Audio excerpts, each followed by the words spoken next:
அனைவருக்கும் வணக்கம். ஒரு குடும்பமே இறந்த சடலத்தோடவே 7 மாசமா வாழ்ந்திருக்காங்க. ஸோ அந்த இறந்த சடலம் யாரோடது? இந்த ஃபேமிலி யாரு? இவங்களுக்கு என்ன நடந்தது? இதுக்கு பின்னாடி இருக்கக்கூடிய சதித்திட்டம் என்னன்னு சொல்லி டீட்டெயிலா பார்க்கலாம். மத்திய பிரதேச மாநிலம் தேவாஸ் அப்படின்ற பகுதியில் இருக்கக்கூடிய ஒரு ஏரியாவில் பயங்கரமாக ஸ்மெல் அடிக்குது. ஸோ இதை பொதுமக்கள் எல்லாரும் எங்கேருந்து இந்த ஸ்மெல் வருதுன்னு சொல்லிட்டு எல்லாம் தேடி போகிறாங்க. அந்த மாதிரி தேடி போகும்போது ஒரு வீட்டுக்கிட்ட இருந்து பயங்கரமாக ஸ்மெல் அடிச்சிருக்கு. ஸோ அந்த வீடு யாருது அப்படின்னு பார்த்தாக்கா பல்வீர் அப்படின்ற ஒரு நபரோட வீடு. அந்த பல்வீரோட வீட்டுக்குள்ளரவும் போய் பார்க்குறாங்க. அந்த மாதிரி போய் பார்க்கும்போது ஒரே ஒரு ரூமில் இருந்து பேட் ஸ்மெல் பயங்கரமாக அடிக்குது. ஸோ யாராலையும் அந்த இடத்துல நிற்கக்கூட முடியல. இப்போ அந்த நபர்கிட்ட கேட்குறாங்க, உள்ளேருந்து என்ன வாட வருதுன்னு கேட்குறாங்க.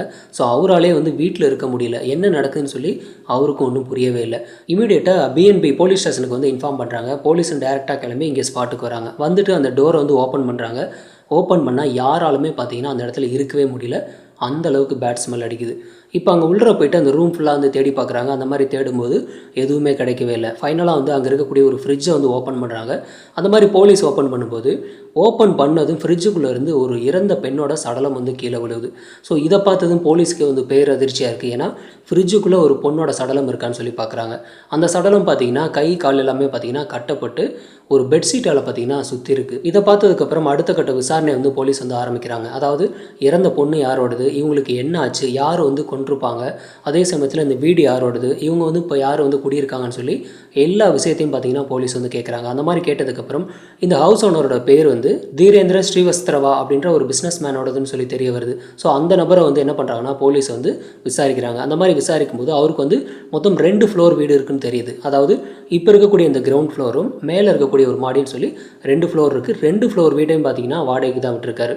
ஸோ இதில் கீழே இருக்கக்கூடிய வீடு இந்த பல்வீர் தங்கியிருக்காரு ஃபேமிலியோட. போலீஸ் இந்த பல்வீர் ராஜ்புத்துக்கிட்ட விசாரிக்கிறாங்க. நீங்கள் எவ்வளோ நாளாக குடியிருக்கீங்கன்னு சொல்லி கேட்கும்போது நாங்கள் கடந்த 7 மாதமாக தான் இங்கே குடியிருக்கோம். ஸோ எங்களுக்கு எதுவும் தெரியாது. இந்த ரூமை நீங்கள் யூஸ் பண்ணக்கூடாதுன்னு சொல்லி ஹவுஸ் ஓனரே ஆல்ரெடி சொல்லியிருக்காரு. ஸோ அதனால் தேவையில்லாத வேஸ்ட் பொருளை மட்டும் நாங்கள் போடுறதுக்காக, அதுவும் இப்போ பார்த்தீங்கன்னா 2 நாளுக்கு முன்னாடி தான் இந்த ரூமை ஓப்பன் பண்ணணும் அப்படின்னு சொல்லி இந்த பல்வீர் சொல்லியிருக்காரு. இப்போ சந்தேகம் இந்த ஹவுஸ் ஓனர் மேலே வருது. இந்த ரூமை நீங்கள் திறக்கக்கூடாது, யூஸ் பண்ணக்கூடாதுன்னு சொல்லி எதுக்காக சொன்னீங்க, அப்படி இந்த ரூமில் என்ன இருந்துச்சு, நீங்கள் என்ன பண்ணி வச்சிங்கன்னு சொல்லி டீட்டெயிலாக கேட்குறாங்க. அந்த மாதிரி கேட்கும்போது தான் இந்த பல்வீருக்கு முன்னாடி சஞ்சய் அப்படின்ற ஒரு நபர் குடியிருந்தது டீட்டெயிலாக சொல்கிறாரு. கடந்த 2024 ஜூன் மாதம் பார்த்தீங்கன்னா சஞ்சய் அப்படின்ற ஒரு நபர் இதே ஃப்ளோரில் தங்கியிருந்தார். அதாவது இந்த பல்வீர் இருக்கக்கூடிய இந்த வீட்டில் தங்கியிருந்தார். ஸோ இவர் என்ன பண்ணுறாருன்னா அந்த ஜூலை மாதம் வீட்டை காலி பண்ணிட்டு அப்போ தான் போகிறாரு. போன நபர் என்ன பண்ணுறாருன்னா, அதாவது இந்த வீட்டில் இருக்கக்கூடிய எல்லா திங்ஸையும் நான் எடுத்துட்டேன். ஆல்ரெடி ஒரு சில பொருள் மட்டும் என்கிட்ட இருக்குது. அதை அந்த ரூமில் போட்டு வைக்கிறேன். அதே சமயத்தில் அங்கே என்னோடய ஃப்ரிட்ஜு கூட இருக்குது. ஸோ இதெல்லாம் பார்த்தீங்கன்னா ஒரு சில மாதத்தில் நான் எடுத்துக்கிறேன். அது வரைக்கும் இந்த ரூமை யாரும் திறக்காதீங்கன்னு சொல்லி சஞ்சய் சொல்லியிருக்காரு. இதுக்கு ஹவுஸ் ஓனர் நீங்கள் எப்போ எடுப்பீங்கன்னு சொல்லி கேட்கும்போது, நீங்கள் ஒன்றும் கவலைப்பட வேண்டாம், உங்களுக்கு அந்த ரூமுக்கான வாடகை நான் தந்துறேன்னு சொல்லி மாதம் கரெக்டாக போட்டு விட்டுருந்துருக்காரு அக்கௌண்ட்டில். ஸோ இதெல்லாம் கரெக்டாக அக்கௌண்ட்டில் போடவும் இவர் என்ன பண்ணியிருக்காருன்னா அந்த ரூமை பூட்டி வச்சிடறாரு. இந்த ரூமை வாடகைக்கு விட்டதுக்கப்புறம், அதாவது இந்த வீட்டை வாடகைக்கு விட்டதுக்கப்புறமும் இந்த ரூமை மட்டும் நீங்கள் யூஸ் பண்ணக்கூடாதுன்னு சொல்லி ஹவுஸ் ஓனர் ரொம்ப ஸ்ட்ரிக்டாகவே சொல்லியிருக்காரு. இந்த சஞ்சய் ஜூன் மாதம் வீட்டை காலி பண்ணிட்டு போகிறாரு. அடுத்த மாதமே, அதாவது ஜூலை மாதம் இந்த பல்வீர் தன்னோட ஃபேமிலியோட இங்கே வர்றாரு. அதாவது அந்த பல்வீரோட மனைவி 2 குழந்தைங்கன்னு சொல்லி ஃபேமிலியோட இங்கே குடி வர்றாங்க. இந்த மாதிரி பல்வீர்கிட்ட தான் இந்த ரூமை யூஸ் பண்ணக்கூடாதுன்னு சொல்லி ஹவுஸ் ஓனர் ஸ்ட்ரிக்டாக சொல்லி வந்திருக்காரு. இந்த பல்வீர் என்ன பண்ணுறாருன்னா, சில மாதத்துக்கு அப்புறம் ஹவுஸ் ஓனர்கிட்ட அதாவது எங்கள் வீட்டில் பார்த்தீங்கன்னா நிறையா திங்ஸ் எல்லாம் இருக்குது. ஸோ இதெல்லாம் வைக்கிறதுக்கு இடம் இல்லை. அதனால் நீங்கள் ஆல்ரெடி பூட்டி வச்சுருக்கீங்க இல்லையா, அந்த ரூமை நாங்கள் யூஸ் பண்ணிக்கிறோன்னு சொல்லி கேட்குறாரு. இதுக்கு ஹவுஸ் ஓனர் என்ன சொல்கிறாருன்னா, ஆல்ரெடி சஞ்சய் அப்படின்ற ஒரு நபர், குடியிருந்த நபர் அதை யூஸ் பண்ணக்கூடாதுன்னு சொல்லியிருக்காரு. நான் வேணால் அவங்கள்ட்ட கேட்டுட்டு நான் உனக்கு சொல்கிறேன் அப்படின்னு சொல்லி அவர் சொல்லியிருக்காரு. இருந்தாலும் இந்த ஹவுஸ் ஓனர் என்ன பண்ணுறாருன்னா, அந்த சஞ்சய்க்கு கால் பண்ணுறாரு. கால் பண்ணி உங்கள் ரூமை நம்ம யூஸ் பண்ணிக்கலாமான்னு சொல்லி கேட்குறாரு. தயவு செஞ்சு அதை திறந்துடாதீங்க, ஸோ நான் வர்ற வரைக்கும் அதை திறக்கவே வேணாங்கிற மாதிரி அவர் சொல்லியிருக்காரு. இப்போ என்ன பண்ணுறாருன்னா, அந்த பல்வீரும் பார்த்தீங்கன்னா வெயிட் பண்ணிட்டே இருக்காரு. திரும்பவும் சில மாதத்துக்கு அப்புறம் ஹவுஸ் ஓனர்கிட்ட கேட்குறாரு, இல்லைங்க எங்கள் வீட்டில் திங்ஸ் எல்லாம் பார்த்தீங்கன்னா நிறையா இருக்குது, நாங்கள் அட்லீஸ்ட் அதை ஒரு வேஸ்ட் பொருள் வைக்கிறதுக்காக அதை யூஸ் பண்ணிக்கிறோன்ற மாதிரி ஹவுஸ் ஓனர்கிட்ட கேட்குறாரு. ஸோ ஹவுஸ் ஓனரை பார்த்தீங்கன்னா கிட்டத்தட்ட ஃபோர்ஸ் பண்ணிக்கிட்டே இருக்காரு. ஒரு கட்டத்துக்கு மேலே இந்த ஹவுஸ் ஓனர் என்ன பண்ணுறாரு அப்படின்னாக்க, சரி ஓகே அந்த ரூம் ஓப்பன் பண்ணிக்க, நான் சாவி தரேன், ஆனால் அதே சமயத்தில் நீங்கள் எந்த ஒரு இதுவும் பார்த்தீங்கன்னா அதிகமாக யூஸ் பண்ணுறது இதெல்லாம் வச்சுக்கூடாது, வெறும் வேஸ்ட் ஜாமான் மட்டும் வச்சுங்க, அடிக்கடி அங்கே போகாதீங்கிற மாதிரி அவர் சொல்லியிருக்காரு. ஸோ ஓகேன்னு சொல்லிட்டு 2024 2025 ஜனவரி 29ஆம் தேதி வந்து இந்த ஹவுஸ் ஓனர் வந்து சாவி கொடுக்குறாரு. ஸோ இதை வந்து பல்வீர் வாங்கிட்டு போயிட்டு அந்த ரூமை வந்து ஓப்பன் பண்ணுறாரு. ஓப்பன் பண்ணதுக்கப்புறம் தன்னோட வீட்டில் இருக்கக்கூடிய இந்த பழைய ஜாமான்லாம் பார்த்தீங்கன்னா அந்த ரூமில் போட்டு வச்சுட்டு ரிட்டன் வர்றாரு. இப்போ தான் பார்க்குறாரு அந்த வீட்டில் வந்து ஒரு ஃப்ரிட்ஜ் வந்து ஆனில் இருந்திருக்கு. அதாவது இந்த வீட்டுக்கான மொத்த கரண்ட் பில்லையும் பார்த்தீங்கன்னா நான் தான் கட்டிகிட்ருக்கேன். அப்படி இருக்கும்போது தேவையில்லாமல் தண்டமாக ஒரு ஃப்ரிட்ஜ் வந்து ஓடிட்டுருக்கேன்னு சொல்லிட்டு அப்போ அந்த ஃப்ரிட்ஜை வந்து சுவிட்ச் ஆஃப் பண்ணுறாரு. சுவிட்ச் ஆஃப் பண்ணிட்டு இவர் வந்துடுறாரு. அவர் வந்ததுக்கப்புறம் சரியாக ஒரு 2 நாளில் என்ன நடக்குது அப்படின்னாக்க திடீர்னு வந்து பயங்கரமாக பேட் ஸ்மெல் அடிக்குது. ஸோ இதை பார்த்ததும் எங்கேருந்து இந்த ஸ்மெல் வருதுன்னே சொல்லி சுத்தமாக அவங்களுக்கு தெரியவே இல்லை. இப்போ அந்த ஏரியா மக்களே பார்த்தீங்கன்னா இந்த ஸ்மெல்லை தாங்காமல் அந்த வீட்டுக்கு வர்றாங்க.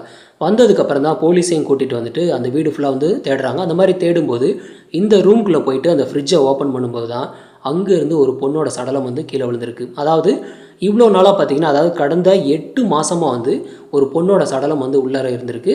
ஸோ இவங்க பார்த்தீங்கன்னா ஃப்ரிட்ஜை எப்போ ஆஃப் பண்ணாரோ ஆஃப் பண்ணதுக்கப்புறம் வந்து அந்த பொண்ணோட சடலம் வந்து அழுக ஆரம்பிச்சிருக்கு. ஸோ அழுகவும் இந்த ஸ்மெல் தாங்க முடியாமல் மக்கள் எல்லாருமே பார்த்தீங்கன்னா இந்த வீட்டுக்கு வந்துட்டாங்க. போலீஸ் வந்துட்டு இப்போ இந்த பாடியை என்ன பண்ணுறாங்கனாக்கா உடனடியாக வந்து அட்டாப்சிக்காக வந்து ஜிஹெச் அனுப்புகிறாங்க. அனுப்பிட்டு இப்போ இந்த இறந்து போன பொண்ணு யார், அவங்கள வந்து யார் இந்த மாதிரி பண்ணினாங்கன்னு சொல்லி விசாரிக்க ஆரம்பிக்கிறாங்க. அந்த மாதிரி விசாரிக்கும்போது ஆல்ரெடி வந்து ஹவுஸ் ஓனர்கிட்டையும் விசாரிச்சாச்சு. இப்போ குடியிருக்கக்கூடிய இந்த பல்வீர்கிட்டையும் விசாரித்து பார்த்தாச்சு.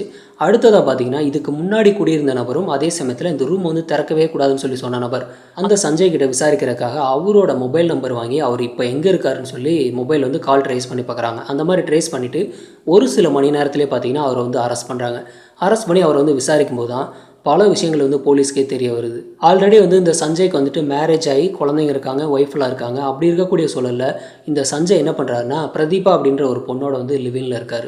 இந்த சஞ்சய், இந்த பிரதீபா பிரஜாவதி இவங்க 2 பேரும் என்ன பண்ணுறாங்க அப்படின்னாக்க வெளியில் வந்துட்டு ஒரு ரூம் எடுத்து தங்கியிருக்கணும் அப்படிங்கிறக்காக வீடு தேடுறாங்க. அந்த மாதிரி வீடு தேடும்போது நாங்கள் வந்து லிவிங்கில் இருக்கோம், எங்களுக்கு வந்து வாடகைக்கு வீடு கொடுங்கன்னு கேட்டால் யாருமே தரமாட்டாங்க. அதனால் தங்களை வந்து ஹஸ்பண்ட் அண்ட் ஒய்ஃப்னு சொல்லிட்டு ஏமாற்றிட்டு என்ன பண்ணுறாங்கன்னா ஹவுஸ் ஓனர்கிட்ட வீடு கேட்குறாங்க. அந்த மாதிரி கேட்கும்போது தான் 2023 ஜூன் மாதம் இந்த தீரேந்திர ஸ்ரீவஸ்தரவா கிட்ட வந்துட்டு வீடு கேட்குறாங்க.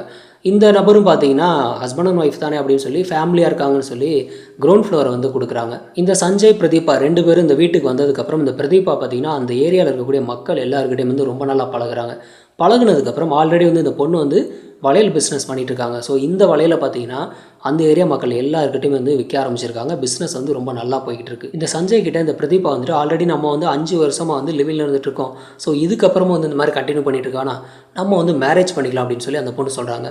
இப்போ சஞ்சய் என்ன சொல்கிறாருனாக்கா ஆல்ரெடி வந்து எனக்கு வந்து கல்யாணம் ஆகி குழந்தை இருக்குது அப்படிங்கிறதெல்லாம் தெரிஞ்சு தான் நீ வந்து என் கூட லிவிங்கில் இருக்க. அப்படி இருக்கும்போது எதுக்காக வந்து இந்த மாதிரி கல்யாணத்தை பற்றிலாம் பேசுகிற, அது மாதிரி பேசாத அப்படின்னு சொல்லிட்டு அவர் சொல்கிறாரு. ஆனால் இருந்தாலும் பிரதீபா வந்துட்டு எனக்கு வந்து கல்யாணம் பண்ணியே ஆகணும் அப்படிங்கிற மாதிரி அந்த பொண்ணு அடம் பிடிக்கிறாங்க. இந்த சஞ்சய் ஒரு கட்டத்துக்கு மேலே அந்த பொண்ணு வந்து திட்ட ஆரம்பிக்கிறார். ஸோ உனக்கு வந்து இஷ்டம் இருந்தால் இரு, இல்லைனா என்னை பிடிக்கல அப்படின்னா நீ போயிரு, அதை விட்டுட்டு என்னை வந்து இம்சை பண்ணாத அப்படிங்கிற மாதிரி அவர் வந்து திட்ட ஆரம்பிக்கிறாரு. இருந்தாலும் இந்த பொண்ணுக்கு வந்து இவரை விட்டு போக மனசு இல்லாமல் இல்லை கம்பல்சரி நம்ம வந்து கல்யாணம் பண்ணி ஆகணும்னு சொல்லி அந்த பொண்ணு அழுதுகிட்டே பேசுகிறாங்க.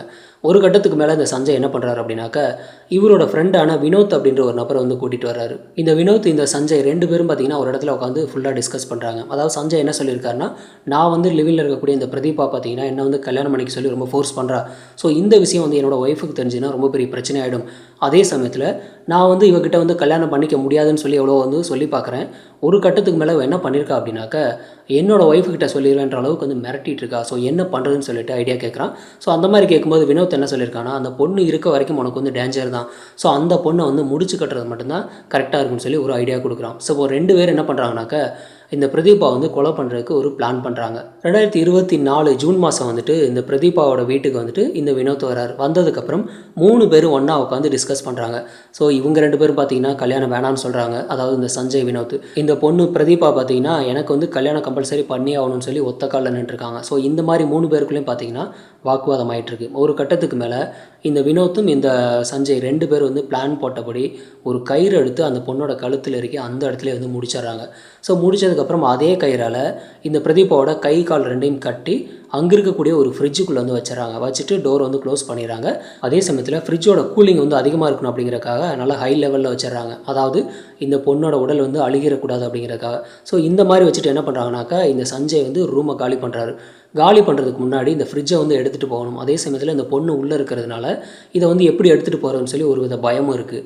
அதனால் என்ன பண்ணுறாருன்னா அந்த ரூம்லேயே வச்சுட்டு சில திங்ஸை கொண்டுட்டு வந்து அதே ரூமில் வச்சுட்டு இந்த ஹவுஸ் ஓனர்கிட்ட என்ன சொல்கிறாருன்னா அந்த சஞ்சய் சஞ்சய் வந்து என்னோட பொருளெல்லாம் உள்ளே இருக்குது, ஸோ அதை வந்து நான் எடுக்க வரைக்கும் நான் வந்து இந்த ரூமுக்கான வாடகையை தர்றேன், இந்த ரூமை வந்து யாரையும் திறக்க விட்டுறாதீங்கன்னு சொல்லி அவர் வந்து சொல்லிட்டு போயிருக்காரு. இவர் சொல்லிட்டு போனால் அடுத்த மாதமே இந்த வீட்டுக்கு வந்து பல்வீர் வந்து குடி வர்றாரு. ஸோ குடி வந்ததுக்கப்புறம் இடையில பார்த்தீங்கன்னா 7 மாதத்துக்கு அப்புறம் வந்து இந்த ரூமை வந்து திறக்கிறாங்க. ஸோ திறக்கும்போது இந்த பொண்ணோட சடலம் இருக்கிறது வந்து மாட்டிக்கிச்சு. ஃபைனலாக வந்து இந்த சஞ்சயை வந்து அரெஸ்ட் பண்ணுறாங்க. அரெஸ்ட் பண்ணதுக்கப்புறம் இந்த கொலைக்கு வந்து உடந்தையாக இருந்த இந்த வினோத்தை வந்து தேடுறாங்க. அந்த மாதிரி தேடும்போது ஆல்ரெடி வந்து ஒரு மோசடி வழக்கில் வந்து ராஜஸ்தானில் இருக்கக்கூடிய ஒரு ஜெயிலில் வந்து இந்த நபர் இருந்துட்டு இருந்திருக்காரு.